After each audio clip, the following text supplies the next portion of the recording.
નમસ્કાર મિત્રો દેશ અને દુનિયાના સુપરફાસ્ટ સમાચારમાં તમારું સ્વાગત છે। આજે તારીખ 15 એપ્રિલ 2026 સાંજના તાજા સમાચારમાં વાત કરીશું ગુજરાત તથા દેશ અને દુનિયાની મોટી ખબરો પર નજર નાખીશું।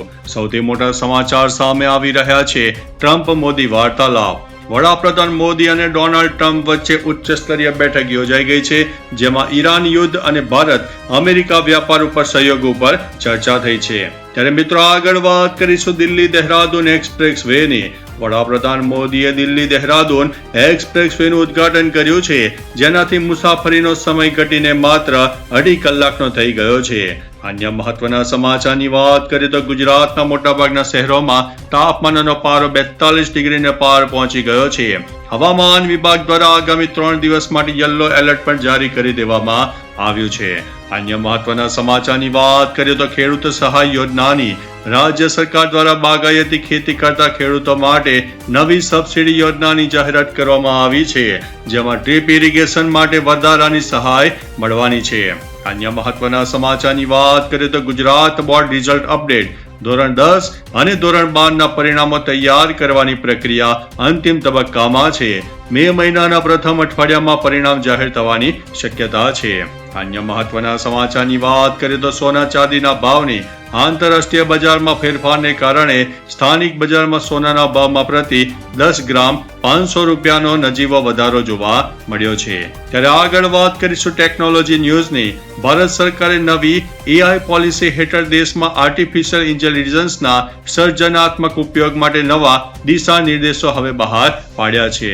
અન્ય મહત્વના સમાચારની વાત કરીએ તો નર્મદા ડેમની સપાટી ઉપરવાસમાં થયેલા વરસાદ અને પાણીની આવકને કારણે સરદાર સરોવર ડેમની જળ સપાટીમાં આંશિક વધારો થયો છે, જે ઉનાળામાં ખેતી અને પીવાના પાણી માટે રાહતના સમાચાર છે। અન્ય મહત્વના સમાચારની વાત કરીએ તો ગેરરીતિના આક્ષેપો। બનાસકાંઠાના સાંસદ જ્ઞાનીબેન ઠાકોરે આક્ષેપ કર્યો છે કે પૂરતા દસ્તાવેજો હોવા છતાં બાબર તાલુકાની એક સીટ ઉપર ઉમેદવારનું ફોર્મ ખોટી રીતે રદ કરવામાં આવ્યું છે। ત્યારે આગળ વાત કરીશું લોકોનો વિરોધ। વડોદરાના કેટલાક વોર્ડમાં કામ નહીં તો વોટ નહીં ના બેનરો સાથે સ્થાનિકોએ ચૂંટણીનો બહિષ્કાર કર્યો છે। ખાસ કરીને ગટર અને પાયાની સુવિધાઓના પ્રશ્ને રોષ પણ જોવા મળ્યો છે। અન્ય મહત્વના સમાચારની વાત કરીએ તો રાજીનામા અને પક્ષ પલટો। સુરત આપના મહિલા મોરચાના પ્રમુખ નીતાબેન પટેલે રાજીનામું આપ્યું છે। ડાંગ અને પાટણમાં પણ કોંગ્રેસના કાર્યકરો ભાજપમાં જોડાયા હોવાના અહેવાલો મળ્યા છે। અન્ય મહત્વના સમાચારની વાત કરીએ તો ધમકીના આક્ષેપો। રાજકોટમાં કોંગ્રેસના મહિલા અગ્રણી ગાયત્રીબા વાઘેલા આક્ષેપ કર્યો છે કે નવા ઉમેદવારોને ફોર્મ પરત ખેંચી લેવા માટે ભાજપ તરફથી ધમકી ભર્યા ફોન પણ આવી રહ્યા છે। અન્ય મહત્વના સમાચારની વાત કરીએ તો ભાજપના પ્રહારો। પ્રદેશ ભાજપ પ્રમુખ જગદીશ વિશ્વકર્મા અને અન્ય નેતાઓએ વળતો પ્રહાર કરતા કહ્યું છે કે કોંગ્રેસને પોતાના ઉમેદવારો પર વિશ્વાસ નથી અને તે હારના ડરથી આ બધું કરી રહી છે। ત્યારે આગળ વાત કરીશું કોંગ્રેસની રણનીતિની। ઉમેદવારી ફોર્મ પરત ખેંચવાના અંતિમ દિવસ પહેલા કોંગ્રેસે પોતાના ઉમેદવારોને ભાજપના સંપર્કથી બચાવવા માટે અજ્ઞાત સ્થળે ખસેડ્યા છે। રાજકોટ, સુરત, મોરબી, નડિયાદ અને કલોલમાં આ પ્રકારની પ્રક્રિયા જોવા મળી છે। અન્ય મહત્વના સમાચારની વાત કરીએ તો ગરમીનું એલર્ટ। રાજ્યમાં આગામી 6 દિવસ માટે ગરમીનું યલો એલર્ટ આપવામાં આવ્યું છે। અમદાવાદમાં તાપમાન 43 ડિગ્રી પહોંચવાની શક્યતા છે।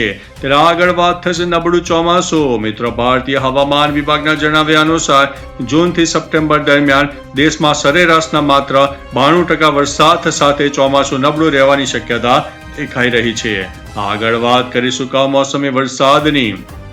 ગુજરાતમાં આગામી 19 અને 20 એપ્રિલે અમરેલી, ભાવનગર, સાબરકાંઠા, અરવલ્લી, દાહોદ અને મહીસાગર જિલ્લામાં સામાન્યથી મધ્યમ વરસાદની શક્યતા છે। હવામાન નિષ્ણાત અંબાલાલ પટેલે પણ 22 એપ્રિલની આસપાસ માવઠાની શક્યતા વ્યક્ત કરી છે। અન્ય મહત્વના સમાચારની વાત કરીએ તો હવામાન વિભાગની મોટી આગાહી। દિલ્હીમાં ગરમીનો પારો વધી રહ્યો છે, પરંતુ 16 થી 18 એપ્રિલ દરમિયાન ફરીથી વાદળછાયું વાતાવરણ રહેવાની શક્યતા છે। આગળ વાત કરીશું હરિદ્વાર અર્ધકુંભની।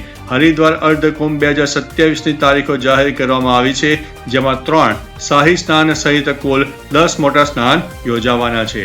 અન્ય મહત્વના સમાચારની વાત કરીએ તો અજીત ડોભાલનો સંદેશ। NSA અજીત ડોભાલે વિદ્યાર્થીઓને સફળતાનો મંત્ર આપતા કહ્યું છે કે રાષ્ટ્રીય સુરક્ષામાં ઈચ્છા શક્તિ નિર્ણાયક ભૂમિકા ભજવે છે। અન્ય મહત્વના સમાચારની વાત કરીએ તો મમતા બેનર્જીનો પલટવાર.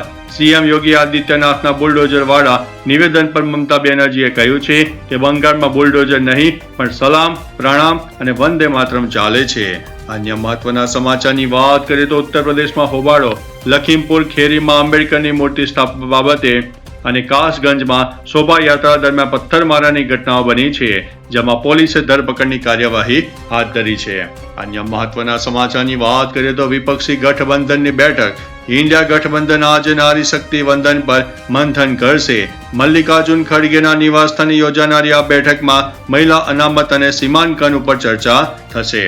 અન્ય મહત્વના સમાચારની વાત કરીએ તો બિહારનું રાજકારણ. બિહારમાં ભાજપના મુખ્યમંત્રી તરીકે સમ્રાટ ચૌધરી શપથ લેશે. તેમની સાથે જેડીયુના નેતા નિશાંત કુમાર અને વિજય ચૌધરી પર શપથ લે તેવી શક્યતા છે. અન્ય મહત્વના સમાચારની વાત કરીએ તો ઇઝરાયલ લેબનોન વાટાઘાટો. 33 વર્ષ પછી અમેરિકાની મધ્યસ્થિતિ. ઇઝરાયલ અને લેબનોન એક ટેબલ પર આવ્યા છે. લેબનોને સીઝફાયરની માંગ કરી છે, જ્યારે ઇઝરાયલે હિઝબુલ્લાના સંપૂર્ણ નિશસ્ત્રીકરણ ઉપર ભાર મૂક્યો છે. અન્ય મહત્વના સમાચારની વાત કરીએ તો પીએમ મોદી અને ટ્રમ્પની વાતચીત. અમેરિકી રાષ્ટ્રપતિ ડોનાલ્ડ ટ્રમ્પે વડાપ્રધાન નરેન્દ્ર મોદી સાથે ફોન ઉપર લગભગ 40 મિનિટ વાત કરી હતી, જેમાં મિડલ ઈસ્ટની સ્થિતિ અને હોર્મુઝ સ્ટ્રેટ ખુલ્લી રાખવા જેવા મુદ્દાઓ ઉપર ચર્ચા થઈ હતી. અન્ય મહત્વના સમાચારની વાત કરીએ તો યુએસ ઈરાન તણાવ. યુએસ ઈરાન વાટાઘાટોનો બીજો રાઉન્ડ ટૂંક સમયમાં શરૂ થશે. ટ્રમ્પે પાકિસ્તાન પર ભરોસો વ્યક્ત કર્યો છે, પરંતુ ઈરાને સખત જવાબ આપતા કહ્યું છે કે યુદ્ધનો નિર્ણય મેદાનમાં થાય છે, ધમકીઓથી નહીં. અન્ય મહત્વના સમાચારની વાત કરીએ તો ભારત માટે રાહતના સમાચાર.